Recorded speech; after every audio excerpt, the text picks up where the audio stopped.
आज जो मैं आप लोगों के सामने कहानी लेकर आ गया हूँ, ये एक ऐसी अजीबो-गरीब घटना की कहानी है, जिसको सुनकर आप लोग अपने कानों पर विश्वास नहीं कर पाएंगे। आप लोगों को यकीन ही नहीं हो पाएगा कि ऐसा कुछ भी इस दुनिया में एग्जिस्ट कर सकता है। आज की कहानी में मैं आप लोगों के सामने एक ऐसे शैतान का, एक ऐसी खतरनाक नेगेटिव एनर्जी का इंट्रोडक्शन करने वाला हूँ, जिसके बारे में पहले आपने कभी भी नहीं सुना होगा। दरअसल इस घटना की जानकारी किसने दिया है, किसने नहीं, तो बाद में बात करेंगे। चलिए चलते हैं आज से लगभग 20 साल पहले और जानते हैं कि वो घटना की शुरुआत कब से कैसे हुई थी। बात है 2003 की। संजय नाम के एक व्यक्ति गुजरात के एक छोटे से गांव में रहकर बड़े अच्छे से अपना जीवन यापन कर रहे थे। यहाँ पर ऐसा था उनको कि जमीनें खरीदने का बड़ा शौक था, बहुत शौक। जब कभी भी संजय जी को पता चलता कि उनकी गांव में किसी भी तरह की जमीन बिक रही है, वो खरीदने के लिए तुरंत तैयार हो जाते। और बात अगर खेतों की होती तो कभी भी पीछे नहीं हटते। अब इस गांव में एक बड़ा सा घर था। इस बड़े से घर के मालिक इस गांव में रहा ही नहीं करते थे, शहर में कहीं दूर रहा करते थे, शायद अहमदाबाद में। एक बार अचानक से 2003 की शाम इस गांव में एक खबर आती है कि वो जो बड़े से घर के मालिक है ना, वो अपना बड़ा सा खेत जो इसी गांव में है वो बेचना चाहते हैं। सभी लोगों के कान खड़े हो गए। अचानक से एक और बात गांव में फैल गई सेम रात कि वो खेत कोई मत खरीदना, वो खेत भूतिया है। सभी लोग उस खेत को खरीदने से पीछे हट गए। एक हैरान कर देने वाली बात यह भी थी कि उस खेत की कीमत इतनी कम थी जिसकी कोई लिमिट नहीं थी। खेत था आलीशान, बहुत बड़ा। खेत की और कई खासियत भी थी जो मैं आप लोगों को बताऊंगा, लेकिन कीमत उतनी ही ज्यादा कम। फिर भी सारे के सारे लोग पीछे हट गए। अब ये बात पता चली संजय जी को, तो संजय जी ने बोले कि देखो, ये भूत प्रेत निगेटिव एनर्जी ऐसी कोई चीज इस दुनिया में एग्जिस्ट करती नहीं है। और ये तो खेत कमाल का है, इतना बड़ा है और कोई खरीद नहीं रहा है। मैं खरीदूंगा इतने कम दाम में, ये तो बहुत ही फायदे का सौदा होगा। बहुत सारे लोग ये कह रहे थे कि उस खेत में एक बावड़ी है। दरअसल बावड़ी के नाम पे ही संजय जी इस खेत को खरीदने के लिए काफी ज्यादा एक्साइटेड हुए थे, क्योंकि एक खेत है उसके अंदर एक बावड़ी भी। बावड़ी क्या होता है आप लोगों को पता है? ऐसा मतलब एक तरीके का वो कुआं है जिसमें नीचे उतरने की सीढ़ियां हैं। वहां पे पानी का उपयोग करो, पानी भरो, नाव दो, फिर सीढ़ियां चढ़ के ऊपर आ जाओ। फोटो डाल दे रहा हूं, देख के समझ जाओगे। बावड़ी बावड़ी की वजह से ही इनके दिमाग में आया कि ये खेत खरीदना चाहिए, मैं खरीद के रहूंगा। गांव के बड़े बुजुर्ग कहने लगे कि उस बावड़ी में आज से लगभग 70-80 साल पहले बड़ी अजीबोगरीब घटना हुआ करती थी। वहां पे जो कोई भी जाता था उसे ऐसा लगता था कि बावड़ी से कोई उसे पुकार रहा है। इंसान उस आवाज से अट्रैक्ट होके बावड़ी की तरफ बढ़ने लगता, सीढ़ियां उतरता, और जैसे पानी के नजदीक पहुंचता तो मानो वो बावड़ी अपने अंदर उसे खींच लेती और वो इंसान की वहीं पर डूब डूब के मृत्यु हो जाती। चाहे इंसान कितना भी बड़ा तैराकी हो, यहां पे उसकी तैराकी काम नहीं करती थी। वो बावड़ी उसे अपने अंदर समेट कर, चूस कर, थूक कर खत्म कर देती थी। बुजुर्गों का यह कहना था कि इस बावड़ी की वजह से गांव में लगभग 70-80 साल पहले 200 से 300 लोगों की मौतें हुई हैं। इसी वजह से गांव का कोई भी व्यक्ति उस खेत को खरीदने के लिए तैयार हो ही नहीं रहा था। बहुत सारे लोग ये भी शिकायत करते थे कि रात बेरात दोपहर के वक्त जब इस खेत के आसपास से गुजरो, घूमो, तो रोने, चीखने, चिल्लाने की आवाजें सुनाई देती है। लेकिन फिर भी संजय जी और उनका बेटा सुनील ये सारी चीजों पर विश्वास नहीं करता था। सुनील की भी उम्र लगभग 21 साल की थी। वो हमेशा अपने पिताजी से कहता था कि पिताजी, कभी भी ऐसा मौका मिले तो छोड़ना मत। केवल संजय जी की पत्नी ही ऐसी सारी चीजों पर विश्वास करती थी। खैर, इन लोगों ने, मतलब संजय जी ने और उनके परिवार ने जो खेत बेच रहे थे उनको ये संदेशा पहुंचा दिया कि हम खेत खरीदने के लिए तैयार हैं, आप लोग डील करने के लिए गांव आ जाइए। अब उनका तो घर था गांव में, वो लोग आ गए। अब डील जिस दिन होने वाली है उसकी ठीक एक रात पहले संजय जी को एक बड़ा ही डरावना सपना दिखाई देता है। संजय जी सोए ही हैं, उनको सपने में दिखाई दिया कि वो उसी खेत वाले इलाके में बेतहाशा भाग रहे हैं, हालत पूरी तरीके से बिगड़ी हुई, तरबतर हुई, दौड़े जा रहे हैं, दौड़े जा रहे हैं, दौड़े जा रहे हैं। उनके पीछे 5-6 बड़े बड़े विकराल से जानवर दौड़े जा रहे हैं, दौड़े जा रहे हैं, दौड़े जा रहे हैं। वो जानवर मानो इनको खत्म करने के लिए आतुर हुए हो। बहुत देर भागने के बाद, सपने की बात कर रहा हूं, बहुत देर भागने के बाद संजय जी गिर पड़े और प्यास से तड़पने लगे। ऐसा लगने लगा कि मेरी जान चली जाएगी, पानी चाहिए। उसी समय संजय जी को वो बावड़ी नजर आती है। बावड़ी में जैसे तैसे करके उतर जाते हैं। सामने दिखाई दिया पानी, लेकिन हाथ डुबो के जैसे पीने की कोशिश की तो था खून। संजय जी पागल हो गए डर के मारे, उठे और फिर वापस से दौड़ने की कोशिश की बाहर की तरफ, तो उस बावड़ी के अंदर से निकला एक बड़ा सा अजीबोगरीब हाथ। संजय जी का पैर पकड़ा और अंदर खींच लिया। फिर सैकड़ों हाथ निकलकर संजय जी को पानी में डुबाने की कोशिश करने लगे कि जैसे कि मानो पता नहीं कौन है, बस इनको खत्म कर देना चाह रहे हो। संजय जी जैसे सपने में डूबे, होश आया। ये किस तरह का सपना था? जोर से चीख पड़े थे। संजय जी की पत्नी, संजय जी का बेटा भी जाग चुके थे। वक्त हो रहा था सुबह के 5 बजे का। संजय जी की पत्नी ने पूछी कि क्या हो गया, क्या देख लिए सपने में? संजय जी ने बताया कि ऐसा ऐसा देखा हूं भाई सपने में। वो पानी नहीं, वो खून था। वहां पे सैकड़ों हाथ थे जो कि मुझे मारने के लिए तड़प रहे। पत्नी ये सारी चीजों पर विश्वास करती थी। बोलती देखो, सुबह सुबह का वक्त है, सपने ऐसे ही नहीं आते हैं। सुबह का सपना अक्सर सच होता है। आप पीछे हट जाओ, वो डील कैंसिल कर दो। सुबह 9 बजे की बात हुई थी, अभी भी 4 घंटे बाकी है, कुछ भी साइन वाइन नहीं हुआ है। पीछे हट जाओ, उसी में भलाई है। लेकिन संजय जी आँख खोलते से फिर से शुरू हो गए। तुमको पता है ना, मैं ये सारी चीजों पर विश्वास नहीं करता हूँ। हो सकता है यार, जब से ये डील की बात आई है, ये खेत खरीदने की बात आई है, गांव का हर एक व्यक्ति यही बोल रहा है कि वो खेत भूतिया है, वो बावड़ी ऐसी है, तो ऐसा है, तो वैसा है। उसमें से कोई खींच लेता है, कोई मार डालता है। फालतू की बातें करे तो दिमाग है इंसान का भर गया होगा मेरे दिमाग में, सपने के रूप में मेरे सामने आ गया। इसका मतलब ये थोड़ी है कि सचमुच में कोई खेत भूतिया हो गया। हो सकता है क्या? संजय जी ने अपनी पत्नी को इग्नोर किए और सुबह के 9 बजने का इंतजार किए। डील डन हो गई। काफी ज्यादा खुश थे, काफी ज्यादा। फिर पता नहीं कैसे शाम होते तक इनकी बहुत बुरी तरीके से तबीयत खराब हो गई। खेत में घूमने के लिए, टहलने के लिए जा भी नहीं पाए।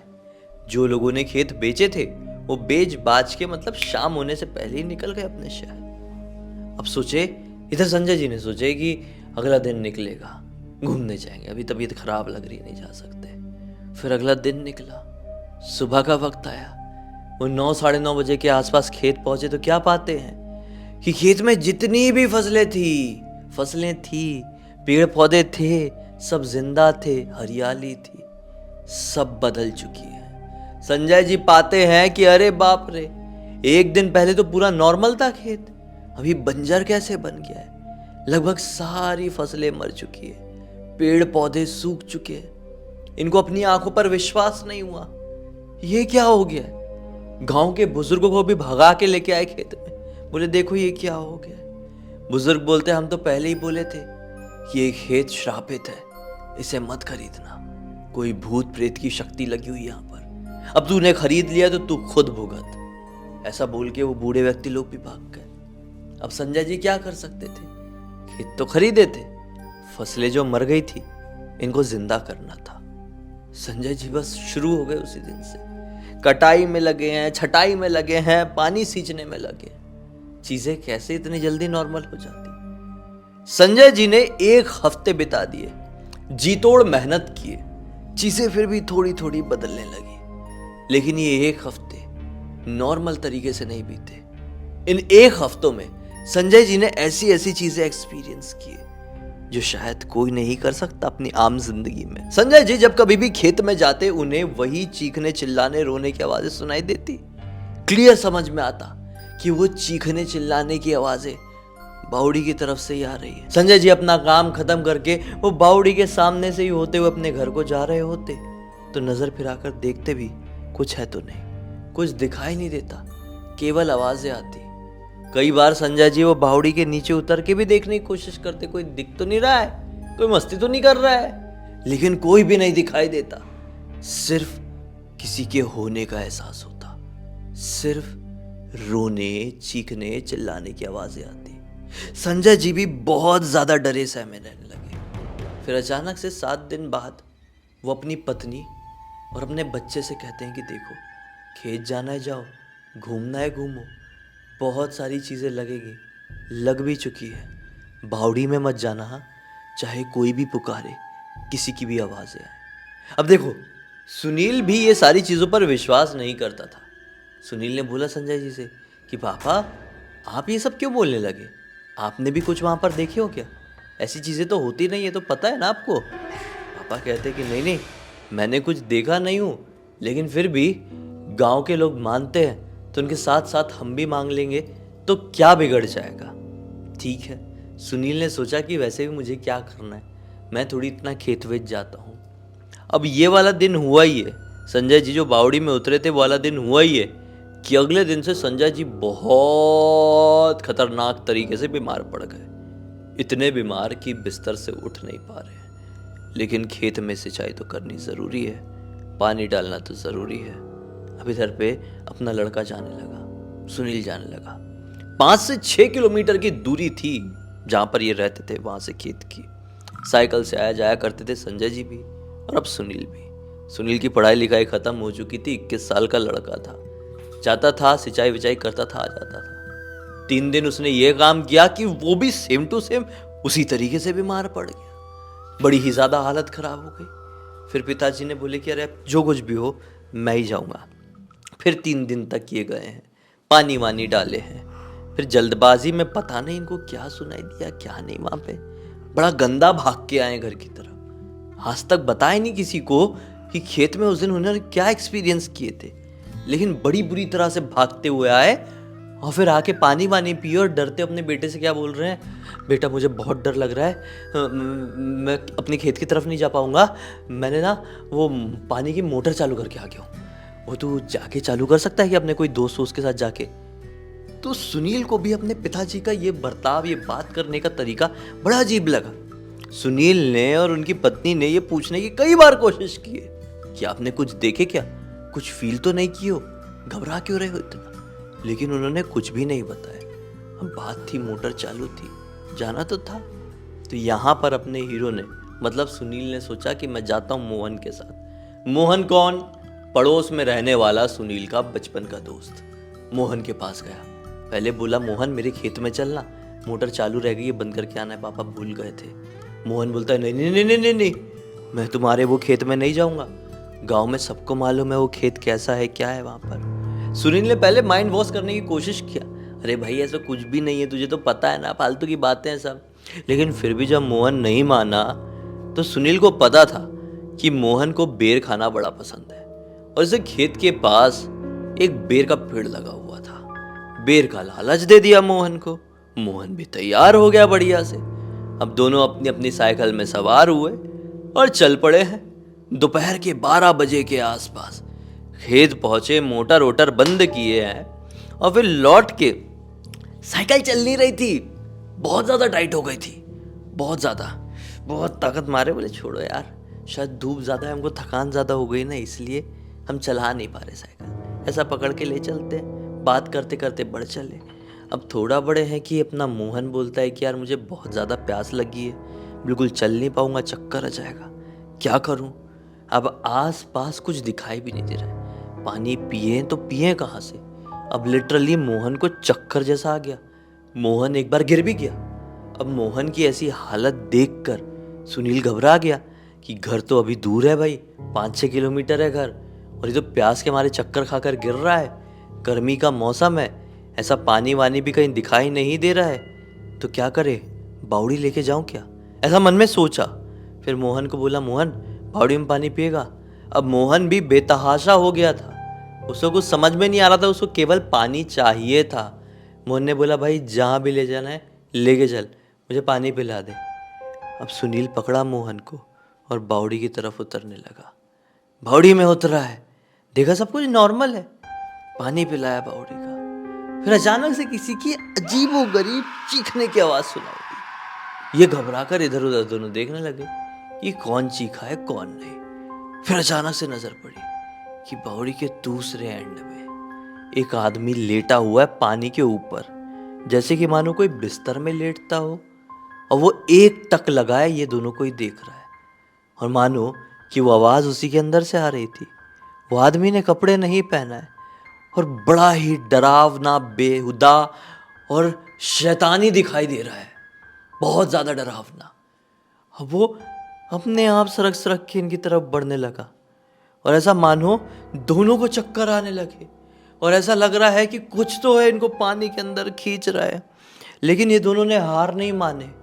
सुनील आगे बढ़ा, अपने दोस्त का हाथ पकड़ा और चक्कर खाते हुए, गिरते हुए, खींचते हुए ऊपर ले आया। और फिर दोनों ऐसा भागे हैं, ऊपर आए हैं जैसे वैसे इनका जो वो कौन सी फीलिंग होती है यार, डोजीनेस क्या बोलते हैं उसको, डिजीनेस, जो भी बोलते हो, ऐसा लगने लगता है ना बस गए अपन गए गए गए गए वो वाली फीलिंग से ये ऊपर आया अपने दोस्त को पकड़ के। जैसे ऊपर आया नॉर्मल हुए और फिर ऐसे भागे हैं ना घर को, ऐसे भागे हैं, पीछे भी नहीं पलट के देखे। घर पे आके सारी बात अपने घर वालों को बताया तो संजय जी की भी सब पोल पट्टी खुल गई भाई। संजय जी ने बोले कि मैंने एक्सपीरियंस किया हुआ था वहाँ पे, इसलिए मना किया था कि तुम मत जाना, लेकिन तुम बच्चों को जब तक कुछ साफ साफ शब्दों में कहो नहीं, समझ में नहीं आता है। अब चले गए हो, क्या कर सकते हैं, खेत भी हमारा हो चुका है, बस एक चीज़ ध्यान रखना, उस खेत की तरफ अब कभी मत जाना। फिर गांव के वही बुजुर्गों से सलाह मशवरा हुआ, बात सामने आई तो फिर बोला गया कि पास में ही एक बड़ा ही पुराना शिव जी का मंदिर है, वहां पे एक बहुत पुराने पुजारी जी बैठते हैं, उनसे इस पूरी बावड़ी को बंधवा डालो ताकि कोई भी न इस बावड़ी में घुसने से पहले उसको समझ में जाए कि कुछ तो है यहाँ पर। तो बस क्या किया गया, वो बावड़ी में एक गेट जैसा लगवा दिया गया और उसमें अभिमंत्रित करके ताले के ऊपर, जैसा कि फिल्मों में दिखाते हैं कई बार, लिटरली वैसा का वैसा ही पूरे धागे बांध दिए गए। और अभी भी कहा जाता है उस बावड़ी के आसपास से गुजरो तो किसी के अंदर से चीखने की आवाज़ सुनाई देती है। लोग कहते हैं कि बावड़ी में एक शैतान रहता है, शैतानों का राजा रहता है, या आदमखोर शैतान रहता है, जो कि इंसान को चूस के थूक के ख़त्म कर देता है। किसी की भी हिम्मत नहीं होती है उसके आसपास भी भटकने की। अब वो खेत पूरी तरीके से बंजर हो चुका है, 20 साल भी हो चुके हैं वो घटना को एक्सपीरियंस किए हुए, और उस खेत को कोई खरीद भी नहीं रहा है। इस पूरी की पूरी घटना की जानकारी किसी और ने नहीं बल्कि सोम नाम के एक लड़के ने लिख के भेजा। और सोम को ये घटना किसने बताया पता है? सुनील जी ने ही। सुनील जी ऑब्वियसली अब बड़े हो गए, हाँ, 20 साल पहले एक घटना, 21 ईयर्स के थे, अभी 41-42 ईयर्स के हैं। उन्होंने बताया ये घटना के बारे में। हालांकि अब वो उस गांव में नहीं रहते हैं, शहर में रहते हैं अपने सह परिवार, लेकिन अभी भी गांव जाते हैं तो अपने उस खेत की तरफ जाने की उनकी हिम्मत नहीं होती है। तो खैर, इस कहानी के जरिए आप लोगों को एक बहुत अच्छी सीख मिली होगी, ये कि जिस चीज़ को लेकर लोग बोल दें कि इस चीज़ में गड़बड़ है, तो थोड़ी उनकी बातों पर ध्यान डालो, नज़र डालो। लोग ऐसे ही बातें नहीं फैला देते हैं, और हो सकता है अफवाह भी फैलती है अफवाह, लेकिन समझ में आ जाता है यार ये अफवाह हो सकती है, सच्चाई हो सकती है। अगर 1% की भी सच्चाई लग रही है ना, तो दूर हट जाओ, क्योंकि आपको नहीं पता आपकी गलतफहमी की वजह से आपकी ज़िंदगी में कौन सी मनहूसियत लग जाए। खैर, इसी बात पे अब तक इस वीडियो को देखे हो तो लाइक ज़रूर कर देना, चैनल को सब्सक्राइब करके बेल आइकन दबा के ऑल के ऑप्शन में क्लिक करना। इस तरह के हैरान कर देने वाले खौफनाक वीडियोस डेली आप लोगों के सामने लेके आता रहता हूँ। इंस्टाग्राम की लिंक इस वीडियो के डिस्क्रिप्शन बॉक्स मिल जाए, क्लिक करके डायरेक्टली वहाँ पर पहुँच जाना। और इस तरह की कोई भी कहानी, टॉपिक या जानकारी आप लोगों के पास भी है तो लिख भेजना ना, हो सकता है मेरा अगला वीडियो कल आप लोगों के हिसाब से ही बन रहा हो। तो चलिए कल फिर से मिलते हैं, तब तक के लिए बहुत बहुत धन्यवाद। आप लोगों का दिन शुभ हो।